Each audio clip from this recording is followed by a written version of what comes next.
Assalamualaikum warahmatullahi wabarakatuh. Kepada yang terhormat Ibu dan Bapak dosen pembimbing tutor dan seluruh teman-teman mahasiswa UT yang berbahagia. Tidak lupa sholawat serta salam kita ucapkan kepada Nabi besar Muhammad SAW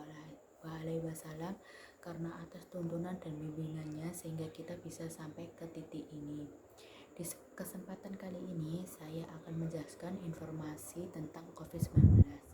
Sebelum masuk dalam materi penjelasan COVID-19, apa COVID-19 itu?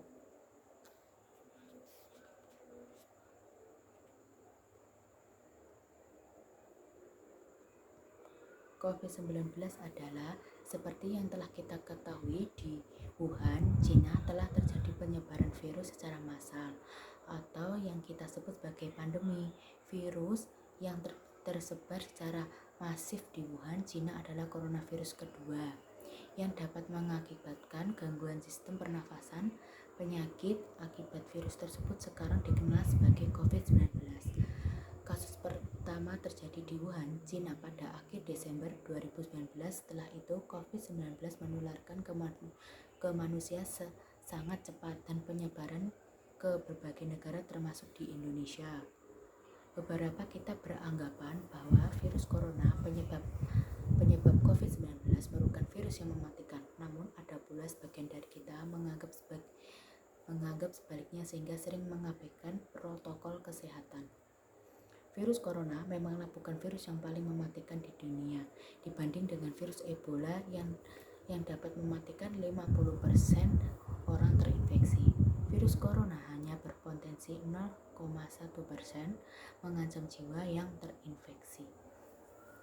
Virus ini juga bukan virus yang paling cepat penyebaran dibandingkan dengan virus penyebab cacar dan campak. Karena setiap satu orang yang terinfeksi virus cacar dan campak mampu menularkan 12-18 orang sehat. Sedangkan setiap satu orang yang terinfeksi virus corona hanya mampu menularkan 2-3 orang. Walaupun mampu menularkan 2-3 orang, coronavirus bukan termasuk virus yang paling mematikan. Kita tidak boleh menyepelekan virus ini. Pada kasus COVID-19 telah menyebabkan sekitar 4,04 juta kasus meninggal dan juga virus ini mampu bermutasi yang mana beberapa varian baru telah ditemukan di Inggris dan India dan telah dinyatakan lebih berbahaya karena lebih mudah penyebar ke masyarakat.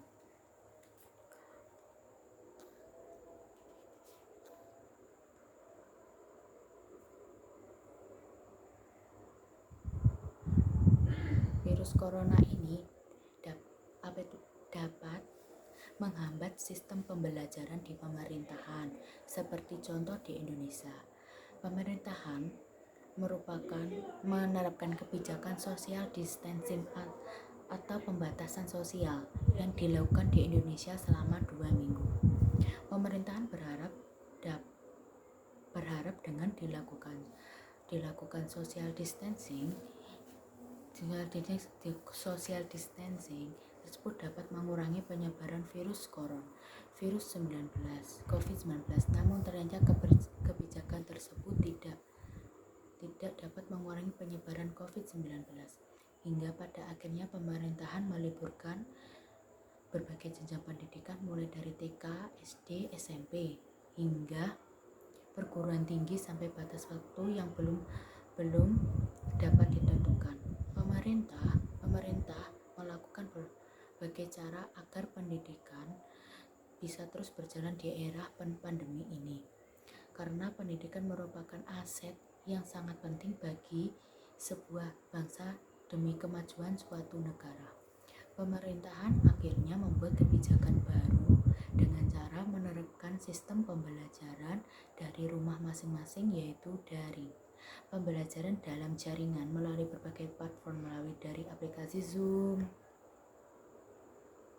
Google Meet, e-learning, student, dan media pembelajaran lainnya. Metode tersebut memanfaatkan jaringan online yang sudah pasti terhubung dengan internet. dengan tetap berada di rumah masing-masing dan mengerjakan seluruh kegiatan pelajaran melalui online. Teknik pendidikan daring tersebut dilakukan oleh berbagai jenjang pendidikan mulai dari tingkat SD, tingkat TK, SD, SMP, SMA, sampai perguruan tinggi. Dalam pembelajaran daring, biasanya para siswa dan mahasiswa akan dituntut agar lebih kreatif, seperti dalam membuat tugas konten di YouTube yang berisi materi pembelajaran dan lain-lainnya. Selain ide-ide kreatif tersebut, para siswa dan mahasiswa juga diberikan tugas melalui online oleh para guru dan dosen.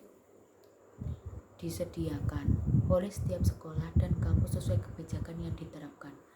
Karena setiap sekolah atau kampus pasti menerapkan kebijakan berbeda-beda mulai dari mengumpulkan tugas melalui laman e-learning, di Google, melalui student, melalui WhatsApp, melalui email, bahkan dengan datang langsung ke sekolah atau kampus waktu sekadar mengumpulkan tugas. Tetapi harus dengan tetap mematuhi protokol kesehatan yang telah dibuat oleh pemerintahan, yaitu setiap orang wajib melakukan memakai masker, mencuci tangan, dan menjaga jarak. Pada awal dilakukan pembelajaran daring di Indonesia, para siswa dan mahasiswa mengalami beberapa kesulitan mulai dari gaptek artinya itu kayak bahasa Jawa itu gaptek. Bahasa Jawa apa bahasa Indonesia? Iya, bahasa Jawa atau bahasa Indonesia itu artinya gaptek, gagap teknologi, kendala internet, kendala jaringan di beberapa daerah terpencil dan lainnya. Selain itu, keluhan para murid tingkat TK dan SD muncul karena menambah beban mereka untuk mengawasi dan mendampingi anak dalam proses pembelajaran. Tidak hanya murid, pengajar pun lantas beradaptasi lagi dengan adanya pembelajaran jarak jauh atau daring yang dimana sistem pembelajarannya tersebut memanfaatkan teknologi sebagai media pembelajaran. Namun seiring dengan perjalanan waktu, masyarakat sudah terbiasa dan harus menerima serta mendukung kebijakan yang dibuat oleh pemerintah dalam dunia pendidikan. Sebab ada masa pandemi ini yang telah dibuat oleh pemerintah dalam dunia pendidikan. Sebab dalam masa pandemi ini, sistem pembelajaran daring merupakan langkah yang paling tepat untuk mengurangi penyebaran virus COVID-19. Nah, saya akan menjelaskan perkembangan COVID-19 dalam penyebaran luas di berbagai negara, seperti contoh di atas.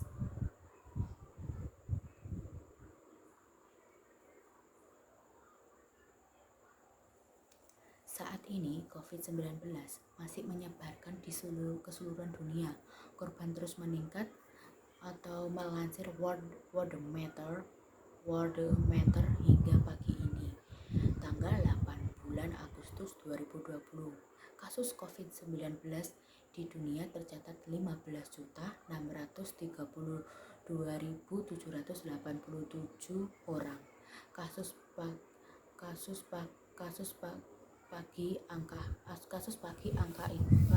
dari angka itu sebanyak 635.416 orang meninggal dunia dan 9.526.465 orang dinyatakan sembuh. Ini tata cara biar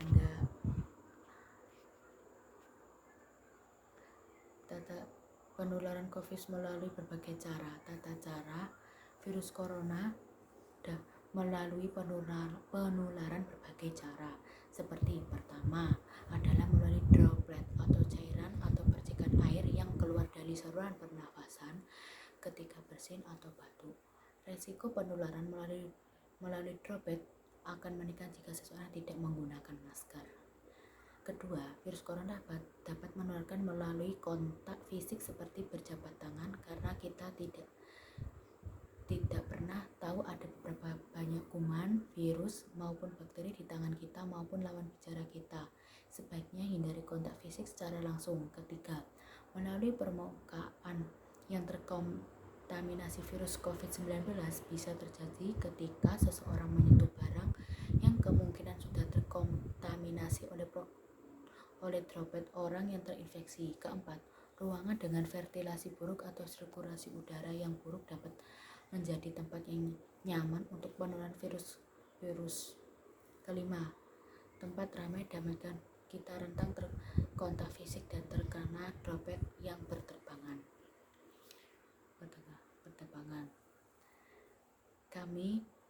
Saya sudah menyampaikan tentang COVID-19. Kalau ada, terima kasih untuk teman-teman dan dosen pembimbing tutor. Kalau ada pembicaraan yang salah atau kurang mengenakan, mohon maaf. Saya harap bisa menjalani